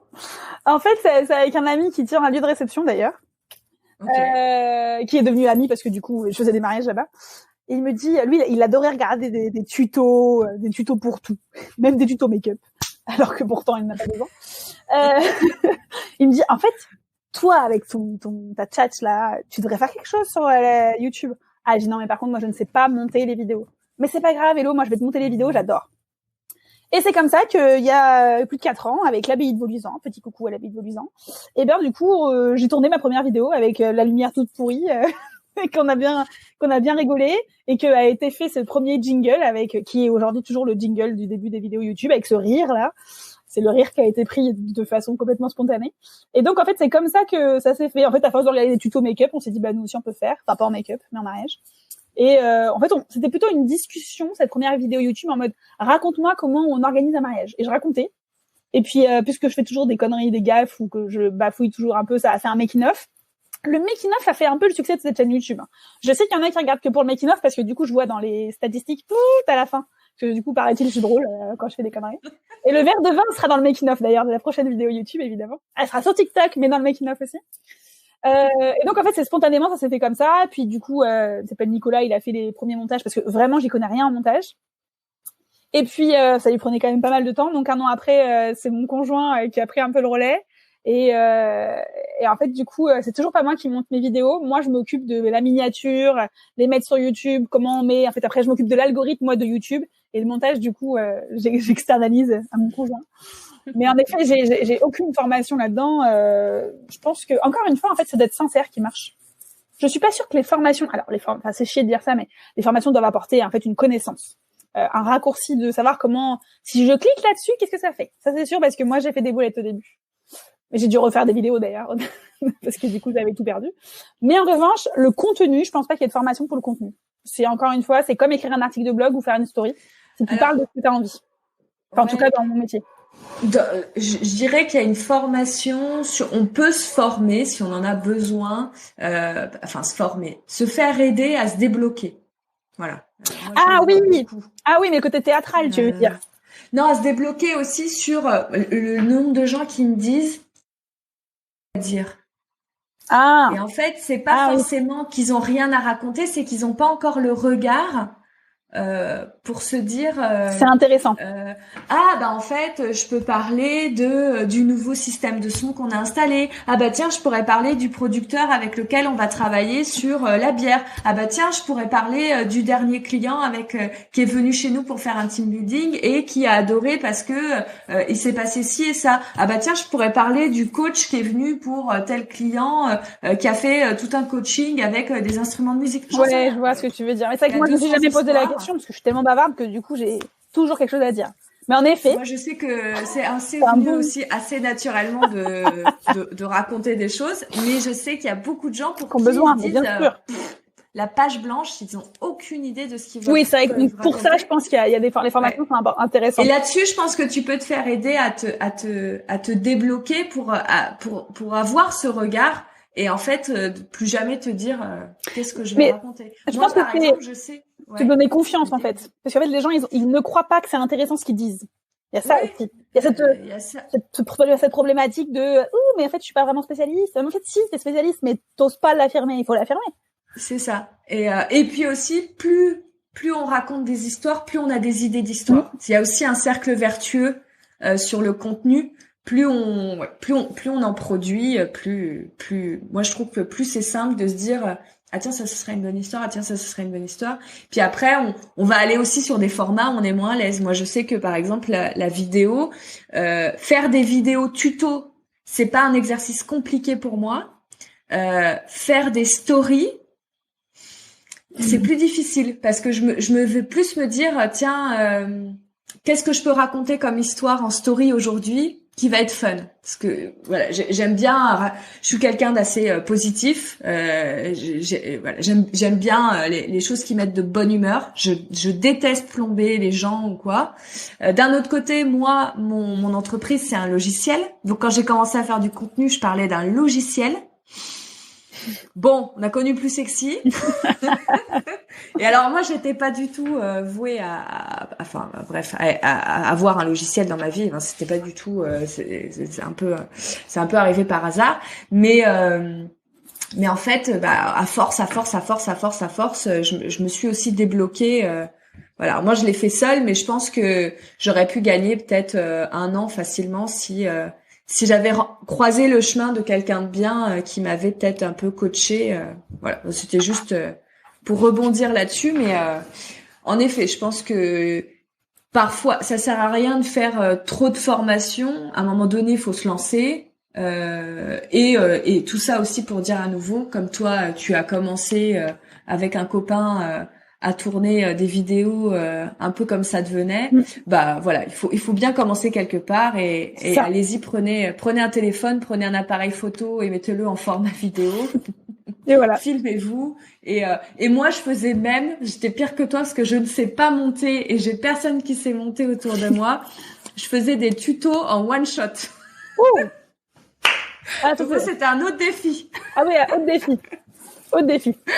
Parce que je me disais, je peux pas monter. Donc, du coup, finalement, c'est ce qu'on fait aujourd'hui avec cette tendance des lives. Et ça, les lives, par contre, ça fout la trouille, hein. En vrai, autant on peut me sentir à l'aise comme ça, mais les lives, en fait, tu parles toute seule quand même. Moi, vendredi, j'ai fait un live parce que du coup, il y avait un vrai besoin des mariés à entendre comment va se passer les mariages 2021. Donc, j'ai senti qu'ils avaient besoin d'un live. Donc, j'avais proposé un live vendredi à 19h. Mais franchement, le live, t'es là avec ton portable et tu parles que à ton portable. T'as personne, là, tu vois, on échange à 2. T'as personne à échanger. T'as des gens qui sont derrière, ils sont connectés, mais tu ne vois pas leur visage. Ils t'écrivent des petits messages là, ok. Mais en fait, t'es toute seule. Donc non seulement tu dois organiser ce que tu dois dire, tu dois être dynamique, etc. Et t'es seule au monde devant ton portable. La première fois que j'avais fait un live, là, c'était pour mon premier confinement. Ouh là, c'était violent. Je me suis dit, mais c'est horrible cette sensation d'être seule comme ça. Je suis moins seule quand je tourne une vidéo YouTube, parce que déjà il y a mon mec qui est derrière l'écran. Et du coup, moi je papote toujours avec quelqu'un. C'est ça, quand je tourne souvent, c'est comme si je papotais avec quelqu'un. Mais le live, ça a été une sacrée expérience là pour le coup, et je m'améliore au fur et à mesure. Pareil, en fait, à chaque fois qu'il y a un nouvel outil, on s'améliore. Tu trouves ça intéressant le live en termes d'impact que ça a sur ta communauté, d'engagement, etc. Qu'est-ce que je le fais plus pour ma communauté que pour moi, parce que je sens qu'ils avaient beaucoup de questions à me poser. En fait, c'est ça, c'est à force de recevoir plein de questions et d'inquiétudes sur les mariages. Du coup, au bout d'un moment, j'ai dit non, mais là, il va falloir répondre à tout le monde. Et j'avais fait plein de stories que j'avais dit, mais en fait, la story, elle a moins d'impact. Parce que du coup, elle est courte, déjà. Et puis, elle reste que 24 heures. Donc là, j'ai dit, en fait, on va prendre toutes les questions, puis on va faire un live. Donc, j'ai quand même eu 300 spectateurs. Bon, ça a duré 1h10. J'ai senti que c'était bien pour eux. Et finalement, j'ai fini par en prendre plaisir, parce que j'ai fait venir des invités. J'ai fait venir des mariés 2020, pour qu'elles motivent les mariés 2021. Tu les faisais se connecter. Du coup, c'était cool. Donc, j'ai enfin pris plaisir avec ce live. Et en effet, après, j'ai mis ce live et je l'ai mis en IGTV. Ça veut dire qu'il est tout le temps visible sur dans ton fil. Sur mon fil, ouais.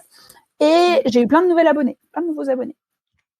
Donc, c'est cool. À considérer, chers amis. Ouais. Mais de toute façon, tous les nouveaux lives.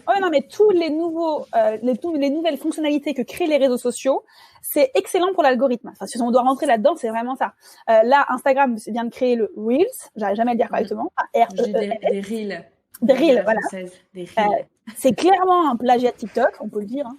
Mais du coup, c'est trop bien, parce que du coup, c'est un nouveau truc. Moi, j'ai mis mes vidéos là-dessus et j'ai vu que ça avait fait un buzz. Mais c'est pas parce que ma vidéo elle est mieux que celle de la semaine dernière que j'avais mis sur le fil d'actu. C'est parce que c'est une nouvelle fonctionnalité et que du coup cette nouvelle fonctionnalité bénéficie d'un algorithme positif. Et je gagne pas mal d'abonnés en ce moment parce que j'utilise les Reels, parce que j'utilise les lives et les sondages aussi. Les sondages, ça marche bien. Ok. Bah écoute, merci pour tes trois contenus les plus impactants. Hein, si vous nous écoutez, vous savez quoi faire pendant le confinement. C'est ça. On en profite. Sur quoi vous vous concentrez. Alors, je veux bien. On sort de la communication. Toi, tu as quand même une expertise toute particulière sur la gestion de la relation client. Et notamment, moi, j'entends très souvent des établissements me dire ah non, moi, je veux pas travailler avec les particuliers. Et alors, encore moins les mariés. Ils sont beaucoup trop compliqués à gérer. Alors moi, j'avais une question. Est-ce que tu penses que il est vrai que les particuliers et les mariés sont difficiles, ou est-ce que tu penses plus que c'est un problème d'accompagnement du professionnel de ce type de clientèle? Est-ce qu'ils adaptent pas assez leur façon d'être avec ces clients-là qui n'ont pas les mêmes besoins en fait qu'un professionnel par exemple? Alors déjà, moi je remettrais le sens inverse. C'est les gens considèrent que les mariés sont difficiles parce que, à l'inverse, les professionnels ont des demandes plus simples, des attentes plus simples et plus rapides, et ils sont pas en train de jouer leur mariage dans leur vie. Et c'est parce que les professionnels, leur demande est plus simple, et de répondre à leur demande, en gros, le professionnel, il l'appelle, il veut un devis pour un événement, il dit qu'il veut du bleu, on lui fait du bleu, et il vient le jour J, super, merci beaucoup, l'anniversaire d'entreprise, c'était bleu, c'était beau, c'était bien. Ok, donc en fait, c'est vrai que les professionnels, il y a une simplicité dans leurs demandes et il y a beaucoup moins d'attentes que les mariés avec leur mariage. Ce qui est logique, en fait, on se marie qu'une fois dans sa vie, toute la famille, beaucoup de pression. Donc je pense que c'est parce que les professionnels sont simples que ça fait passer les particuliers comme une clientèle difficile et compliquée. Après, évidemment, moi, c'est mon cœur de ma clientèle. Je sais que c'est difficile. Je sais que ça demande une patience, une douceur, une écoute pour et une fermeté, du coup, ce qu'on dit tout à l'heure, pour les comprendre et pour accepter quelquefois qu'ils changent 10 000 fois d'avis, ils ont le droit. Mais en fait, moi, je supporte tout ça, déjà parce que j'aime beaucoup mes mariés et parce que la grosse différence entre le pro et le B2C et le B2B, parce que j'ai essayé le pro, c'est qu'en fait, les remerciements et la chaleur de l'après-événement est 10 fois plus importante avec des mariés. Moi, je fais aussi ça parce que je vois le bonheur de mes mariés. Et je sais qu'il y a une partie, c'est grâce à moi. Et les mariés le savent aussi. Et du coup, après, ils viennent me faire des bisous. Bon, c'est pas très Covid, mais... Et ils m'envoient des remerciements avec des petits cœurs. Et ça, on l'a pas avec le professionnel. Donc, je trouve que, en effet, peut-être que les particuliers, c'est peut-être plus difficile parce qu'ils ont des grosses attentes. Et ils se rendent pas du tout compte dans quoi ils débarquent. Alors que les professionnels, ils savent. C'est pas la première fois qu'ils organisent des événements. Mais l'avantage, c'est que les particuliers, c'est dur, mais une fois que c'est fait et qu'ils sont contents, c'est 10 000 fois plus de plaisir. C'est comme ça, en fait, que je fais des trucs. Et tu penses pas que l'accompagnement, parfois, est pas, parce que moi, j'ai tendance à j'ai fait les deux. J'ai fait du B2B et du B2C. Et comme j'ai travaillé que dans du luxe, j'ai fait des B2C qui avaient des grandes attentes. Alors, c'était pas toujours des mariages, mais sur même un anniversaire de mariage ou des choses comme ça, quand les gens dépensent des très grosses sommes par tête, pour un anniversaire ou quoi, quand ils vont dans des établissements où on vend que tout va être parfait et qu'on travaille avec les grands artisans de France, oui, ils ont des attentes très hautes. Mais je n'ai jamais eu de problème avec mes clients particuliers et je les ai jamais trouvés ingérables. Mais bien entendu, j'avais un accompagnement beaucoup plus émotionnel qu'avec mes entreprises qui, elles, me demandaient d'être simple, efficace et juste, si je pouvais ne pas leur envoyer d'emails par jour, alors qu'au contraire, mon particulier, il a donc des attentes à toi. Plus je lui écris, plus on se parle, plus il est content. C'est vrai que la différence que j'ai aussi, c'est que ajustement. Moi, j'ai décidé de ne pas faire d'extralux. Je croyais au début de ma carrière avec Didet que l'extralux était l'apogée de ma carrière. Et j'ai touché à l'extralux en 2017 avec des mariages à 5, 0. Presque 6 d'ailleurs. Et en fait, je me suis rendu compte que justement, là, je perdais mon équilibre entre la difficulté de répondre à leurs attentes et le plaisir de leurs remerciements. L'équilibre ne se faisait plus. Parce que le problème, c'est que l'extralux, puisqu'ils payent pour avoir la perfection, ils savent pas comment tu t'appelles, ils disent pas merci. Et moi, c'est vrai que chez Didet, je pense que ça fait partie aussi de notre spécialité, enfin, notre spécialité non, mais notre ADN, c'est qu'en fait, je veux que ce soit un partage. Autant je m'ouvre beaucoup à mes clients et je suis beaucoup là pour eux. Mais par contre, c'est vrai que, en fait, je m'appelle Elodie. Pendant 1 an et demi, on va travailler ensemble. Si tu pouvais savoir un peu de ma vie, ça ferait plaisir, en fait, parce que du coup, on fait plein de choses ensemble. En fait, je veux qu'il y ait un intérêt des deux côtés. Alors évidemment, je connais 10 000 fois plus leur vie qu'ils connaissent la mienne. Mais en fait, au moins, quand c'est mon anniversaire, ils disent « Ah, Elodie, joyeux anniversaire !» En fait, il y a les petites attentions. Et les petites attentions ne se font pas sur l'extralux, en tout cas, pas de ce que j'ai connu. Et c'est pour ça que j'ai peut-être moins le côté chiant-lit réputé des mariages, parce que moi, je m'arrête à peu près à un mariage à 100 000. Pour moi, c'est déjà bien. Parce qu'en fait, je préfère rester un petit peu plus les pieds au sol, pas dans l'extralux, parce qu'en effet, dans l'extralux, j'ai senti ce que tu pouvais décrire tout à l'heure. Et du coup, j'ai un peu fui. Je suis contente de l'avoir fait, c'était un challenge, mais j'ai pas pris plaisir à faire parce que j'ai pas une relation avec mes mariés qui m'a comblée. Alors que moi, ma relation avec mes mariés, c'est ce qui est le plus important. Ouais. C'est ça que c'est un plus important, t'as raison de venir là-dessus. Oui, non, mais enfin, ce côté relation, je pense, en tant que wedding planner, je pense que vous avez beaucoup de finesse dans votre accompagnement de vos clients. Enfin, je pense que c'est obligatoire en fait. C'est ça. Et il faut aussi mener à bien le projet. Carrément. Et il faut choisir les clients qui nous correspondent. Et c'est pour ça que moi je sais qu'aujourd'hui, les clients qui me correspondent, c'est pas les extralux, c'est plutôt des gens indépendants de leurs parents aussi. Enfin voilà, j'ai plein de choses où je sais où est ma cible maintenant. Alors que c'est vrai que j'ai fait la bêtise au début de croire que l'extralux était l'apogée de ma carrière. Bon, pas du tout. Ok. Alors, du coup, pour continuer un peu sur cette voie-là, est-ce que tu as des conseils? Alors, j'ai 2 conseils à te demander. Le premier, c'est est-ce que tu as des conseils pour... Imaginons, j'ai un château en Bourgogne. Ouais. On revient à tes premiers amours. Je me dis, tiens, je vais un peu plus cibler la clientèle mariage. Comment je peux, en tant que lieu, si par exemple les clients n'ont pas de wedding planner, comment est-ce que je peux bien les accompagner? Qu'est-ce que je peux faire? Est-ce que tu as un conseil pour bien les accompagner, pas les trouver. Non. Ils sont déjà là, tes clients. Ils sont là.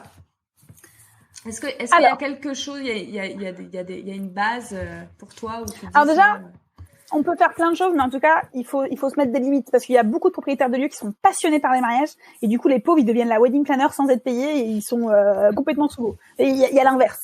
Mais en tout cas, pour moi, le meilleur conseil pour accompagner des mariés, c'est déjà leur dire la vérité. C'est-à-dire que quand une salle a fait 100 de capacité, c'est pas 150. Ils vont s'en rendre compte.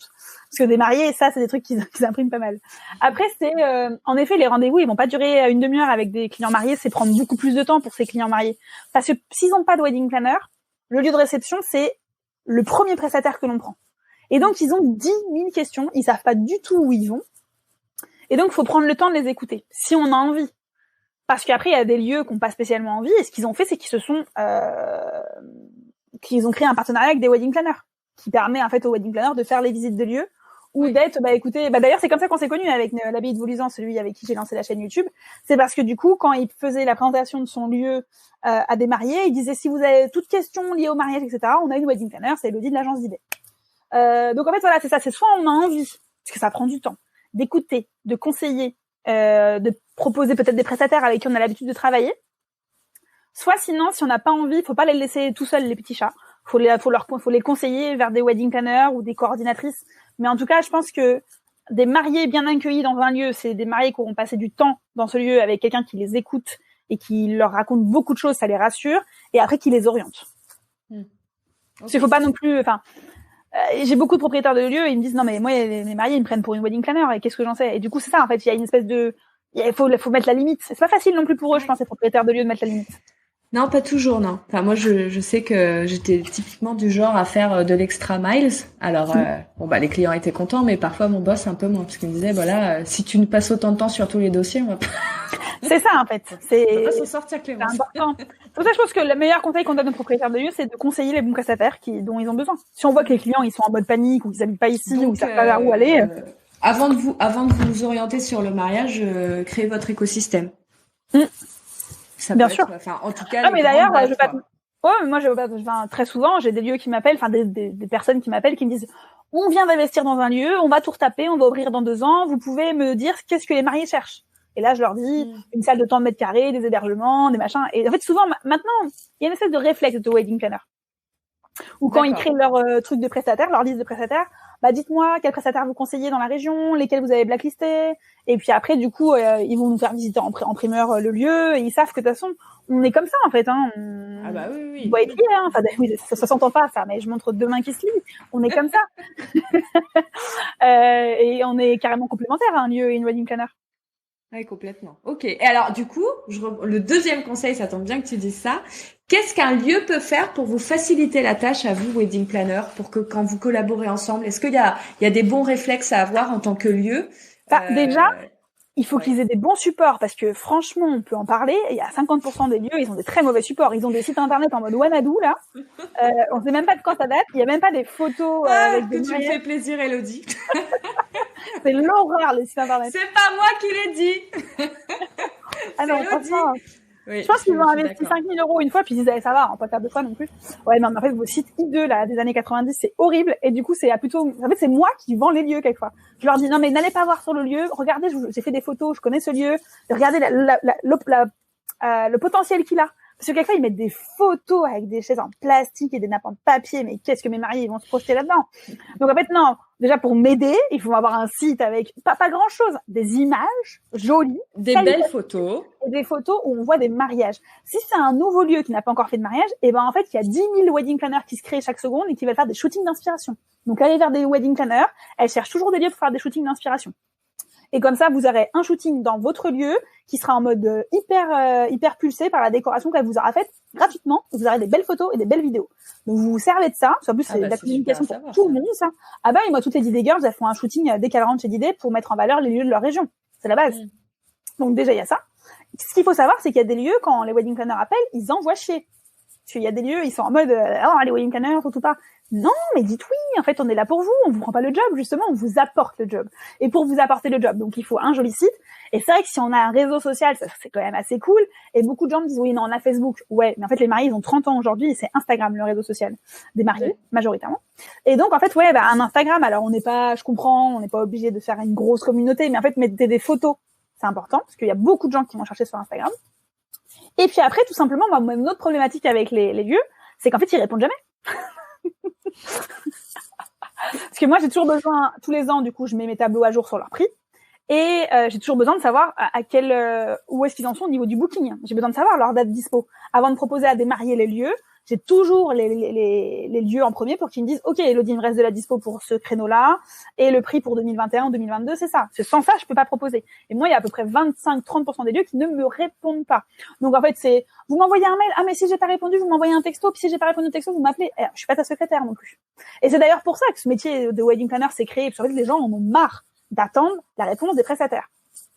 Donc voilà, je pense que un petit coup de gueule là-dessus. Mais... Donc, en gros, cher lieu, si vous voulez travailler avec des wedding planners et si vous voulez booster vos weddings chez vous, vous nous faites un beau site et un réseau social, déjà, avec des belles photos. Avec des belles photos. Vous nous faites une belle plaquette. Et puis vous répondez simple avec toutes les infos et vous êtes réactif. Ouais. Et puis c'est vrai que c'est sympa quand vous ouvrez votre lieu, mais invitez les wedding planners, elles viendront toutes entre copines. Oui. Nous à Lyon. Et ouvrez vos lieux. Ça on l'a déjà dit dans d'autres podcasts. En fait, nous après on fait des stories. Demain je vais visiter des lieux. On a encore le droit de travailler en B2B, donc je vais faire plein de stories. Genre fais de la pub gratuitement aux gens. Et du coup après il y a plein de gens qui disent oh c'est où, c'est beau. Il y a des gens qui me suivent, c'est pas mes mariés, donc en fait ils vont aller tout seuls vers le lieu parce qu'ils auront suivi une wedding planner qui aura montré le lieu. Bref, tout ça, c'est génial. Et ne vous inquiétez pas, les lieux qui nous écoutent, beaucoup de wedding planners, dont moi, ne prendront aucune commission. Donc en plus, on fait tout ça et vous payez rien. Ah oui, alors ça, c'était une autre question que j'avais. C'est un sujet, ça tombe bien. Comment vous fonctionnez au niveau de la rémunération, les wedding planners? Moi, alors, je peux pas parler pour les wedding planners, parce que du coup, il y a deux façons de fonctionner. Alors. Ouais, pour moi. Bah ouais, ça fait qu'on est toutes différentes. Moi, j'ai des prix fixes. Il y a des formules un peu beaucoup à la folie, coordination, organisation partielle, organisation totale. 1500, 4500. Voilà la fourchette. De 1500 à 4500 euros. Et en parallèle, le côté cérémonie laïque. Et donc, j'ai décidé depuis le tout début que moi, si j'étais une cliente, je voudrais la transparence et la confiance.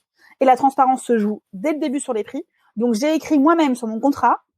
Je me suis mis la balle dans le pied. Je ne prends aucune commission, aucun pourcentage, rien. Parce que, en fait, je trouve ça important en tant que mariée. Pour les lieux, hein. Parce qu'il n'y en a pas beaucoup, hein.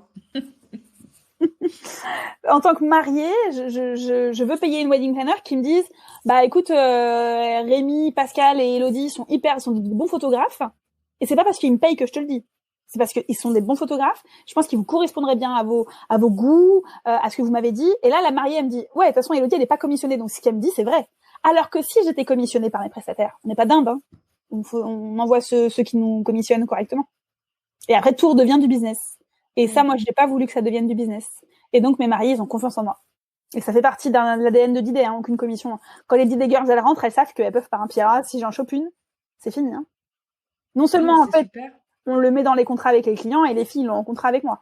Donc, c'est aucune commission, aucun pourcentage à ce qu'ils dépensent. Donc, c'est pour ça qu'il faut pas avoir peur. Je sais qu'il y a beaucoup de lieux qui nous détestent parce que certainement, il y a des wedding planners qui prennent encore des commissions. Je pense qu'on estime à 30-40% des wedding planners qui prennent encore des commissions. Moi, je suis pas du tout de parti pris, et pourtant, je fais partie de l'ASSOCEM, l'association des wedding planners de France. On en parle, on en débat, et blablabla, et blablabla. Mais aujourd'hui, je pense que la majorité prend pas de commission, donc n'ayez pas peur, répondez au téléphone, et puis faites visiter vos lieux. Et je sais qu'il y a un gros turnover de wedding planners, et qu'il y en a plein qui tiennent pas une année, mais bon, tant pis, faut risquer. Faites visiter. Non, et puis on va se le dire très franchement, il y a des acteurs beaucoup plus dangereux que vous sur le marché. Ah bah bien sûr. En tant qu'apporteur de business. Oui, et puis moi en plus particulièrement, je pense que ce qui est drôle c'est que pas raison de vous craindre. Ouais, c'est clair. Et puis quand j'ai même, parce que ça m'arrive de pas avoir la politesse d'un propriétaire de lieu, hein. J'en ai même qui sont hyper rudes avec moi. Il y en a qui me demandent de rester dans la voiture parce qu'ils veulent pas me voir, hein. Alors qu'ils ne me connaissent pas. Ceux qui me connaissent depuis longtemps, ils me disent, ah, mais Elodie, elle est adorable. Ouais, mais ceux qui me connaissent pas, quelquefois j'arrive dans des nouveaux lieux et ils sont en mode vénère. Mais j'ai dit, mais je ne vous prends pas d'argent. Donc détendez-vous. Surtout, nous, on est une agence depuis longtemps. Donc regardez un petit peu à qui vous avez affaire et arrêtez de nous maltraiter parce que moi, quelquefois, je suis non seulement un porteur d'affaires qui ne prend pas d'argent et en plus qui se fait maltraiter. Ouais. Donc après 7 ans, ça m'arrive un peu moins, mais quand j'avais 23 ans et que j'allais visiter des lieux, je me faisais un peu envoyer chier. Donc voilà, propriétaire de lieu, on veut bien vous aimer, mais il faut que vous nous aimiez un petit peu aussi. Oui, donnez-leur un peu d'amour. Mais je sais que ceux qui nous écoutent, c'est des gentils. Bon, bah tant mieux, voilà. Donc je suis pas inquiète. Je sais que ils prendront les bons messages. Et vous, c'est un petit coup de gueule pour les méchants, alors. Voilà, pour les méchants. Mais en même temps, pas de surprise. Hein, c'est aussi ceux qui vont avoir le plus de difficultés à travailler. Hein. Donc voilà. Je sais que ceux qui nous écoutent, c'est plutôt ceux qui essayent de tout le temps être sur le vif, donc qui sont plutôt intelligents et ouverts d'esprit. T'as pas mal de casquettes parce que du coup tu es wedding planner, tu continues à faire des mariages, tu diriges d'idées et tu fais d'autres choses. Est-ce que tu peux nous expliquer un peu l'ensemble de tes activités, comme ça les gens savent un petit peu tout ce que. Alors les activités que je fais avec d'idées sur les différents événements ou les activités que je fais en dehors? Non, en dehors, parce que je sais que tu donnes des cours aussi. Voilà. Du coup, alors déjà, je suis la directrice de la SOCEM Bourgogne-Rhône-Alpes, la SOCEM étant l'association des wedding planners de France. Je m'occupe du pôle Bourgogne-Rhône-Alpes, donc je m'occupe de fédérer ce métier, en tout cas dans ma région, d'accueillir les nouvelles et de faire en sorte que ce métier aille dans la bonne direction et soit enfin réglementé comme il se doit, avec un vrai code APE. Ça, c'est un sujet 2020. La deuxième casquette, c'est en effet, je donne des cours de wedding planner dans différentes écoles d'événementiel. Donc c'est des modules d'une vingtaine d'heures. Donc là encore une fois, c'est de la théorie. Donc à chaque fois, je leur dis ça, c'est pas ce qui va vous donner la carte verte de la wedding planner. Mais voilà, en effet, je leur apprends les bases du métier. Et avec mes consoeurs wedding planner, avec 3 consoeurs wedding planner, on est en train de créer une école de formation qui s'appelle Enjoy Your Job, qui devait ouvrir ses portes en novembre pour la première session de formation. Confinement oblige, elle ouvrira en janvier. Mais donc voilà, c'est ce nouveau projet Enjoy Your Job pour former les futurs wedding planners de demain en théorie et en pratique. Cette fois-ci, on met des stages. Ah, super. Donc voilà. Non, mais c'est intéressant parce que s'il y en a qui ont envie peut-être de se reconvertir ou de te suivre de façon plus précise sur tous les contenus que tu peux faire, ou voilà, comme ça ils savent un petit peu tout ce que tu fais et ils peuvent te suivre sur les différents canaux. Est-ce que tu as des sources d'inspiration, toi personnellement, en tant qu'entrepreneuse, en tant que wedding planner, en tant que dans l'événementiel? Est-ce qu'il y a des médias ou des gens ou est-ce que tu t'inspires? Moi, j'ai toujours un peu été fan de Martha Stewart, du coup, qui est la wedding planner renommée aux États-Unis. Elle a une tour à son nom. Vous avez vu, j'ai encore pas mal de jobs. Hein. Écoute, on espère que les gens placés écouteront ce podcast pour te faire ta petite tour. Un magazine de mariage à son nom. D'accord. Martha Stewart, elle m'a toujours impressionnée. C'est une femme forte. C'est ce genre de femme qui nous apprend quand on est petite qu'en fait, c'est pas parce qu'on est des femmes qu'on peut pas être chef d'entreprise, c'est pas parce qu'on est des femmes qu'on peut pas aller choper des étoiles. Donc ouais, c'est grâce à ces femmes qu'on en est là aujourd'hui. Je pense qu'on est la génération où la génération d'avant nous a ouvert le chemin. Et on est bien chanceuse d'ailleurs. Après, en inspiration, moi j'aime bien suivre mes consoeurs du monde entier. D'ailleurs, quand je voyage, j'aime bien aller voir les wedding planners du monde entier. L'année dernière, j'étais à Toulouse, il y avait un mariage sur la plage. Et j'avais vu déjà qu'il y avait une wedding planner à Toulouse qui me plaisait bien, que j'avais suivi sur les réseaux toute ma semaine de vacances. Du coup, j'étais la voir et tout. C'est cool, en fait, d'échanger avec les wedding planners du monde entier. Je trouve que c'est hyper important. J'échange beaucoup avec des wedding planners de Dom-Tom et tout. C'est marrant. Super. Ouais, non, mais franchement, j'adore. De toute façon, mon objectif, c'est d'ouvrir, moi, d'idées après à l'étranger. Donc, je suis toujours très, très friande de tout. Mais là, pour le coup, c'est intéressant. Et puis après, je suis un peu comme tout le monde. Hein. Moi, Pinterest, c'est un peu mon dada aussi. D'accord. Donc voilà, puis Pinterest, toujours sympa. Ouais. Et puis j'achète encore les magazines de mariage. Je trouve c'est important que la presse écrite continue d'exister. J'achète différents magazines de mariage. Et puis ouais, il y a MC2 Mon Amour. Elle sera contente d'être citée. C'est une wedding planner à Paris que j'adore, qui a une agence à Toronto d'ailleurs, donc elle me fait rêver. Donc ouais, en fait, entre nous déjà, en fait, on s'inspire. On s'inspire entre donc, femmes. Plein de choses en fait. Ouais. Plein de monde et plein de médias. Si on veut te contacter, c'est quoi le meilleur moyen? C'est d'aller sur site internet et d'envoyer un mail? Ouais, le mail, c'est le meilleur moyen de me contacter parce que pour être sincère avec vous, faire autant de réseaux sociaux, c'est la merdouille pour gérer les entrées. Ça fait des messages Instagram, ça fait des WhatsApp, ça fait des Messenger, ça fait des TikTok, ça fait des LinkedIn, ça fait des SMS. Mais après, moi, je deviens complètement dingue. Je me dis, mais il y a quelqu'un qui m'a écrit, je sais plus où, tu cherches pendant des heures, c'est l'horreur. Donc ouais, le mail. En plus, sincèrement, je réponds tout le temps à mes mails assez rapidement. Que le reste, ça s'enfuit. Hein. Sur Instagram, avec toutes les notifications, franchement, les messages, je les vois plus. Donc ouais, le mail. Et du coup, vous trouvez mon mail sur la page contact. J'ai pas fait un mystère sur vous ne voyez pas mon mail. Non, vous avez mon mail sur la page contact. Vous avez, si vous voulez, une fiche contact à remplir, ça vous plaît. Mais donc ouais, par mail. Et souvent après, moi, j'appelle. C'est-à-dire que par mail, j'aime bien qu'on me raconte le petit projet. Il faut mettre son numéro de téléphone, puisque de toute façon, pour moi, le premier contact, il est au téléphone après. Super. Bah écoute, vous avez compris, hein, vous envoyez un mail et vous mettez votre numéro de téléphone et puis avec Élodie ne sera pas longue à revenir vers vous. C'est ça. Bon, merci beaucoup Élodie pour tout ce temps que tu nous as consacré, pardon. Avec plaisir, Clémence. C'est la fin. J'étais ravie de plonger dans le monde des mariages avec toi. C'est vraiment un univers que je connais assez peu côté wedding planner. Donc, j'ai trouvé ça passionnant. Et puis, j'espère que vous prendrez autant de plaisir que nous à cette petite conversation. Ouais, j'espère aussi. C'était bien sympa, en tout cas, de discuter de tout ça. C'est toujours cool de refaire un petit retour en arrière de tout ça. Et c'est cool. C'est top. C'est gentil. À bientôt. À bientôt, Clémence.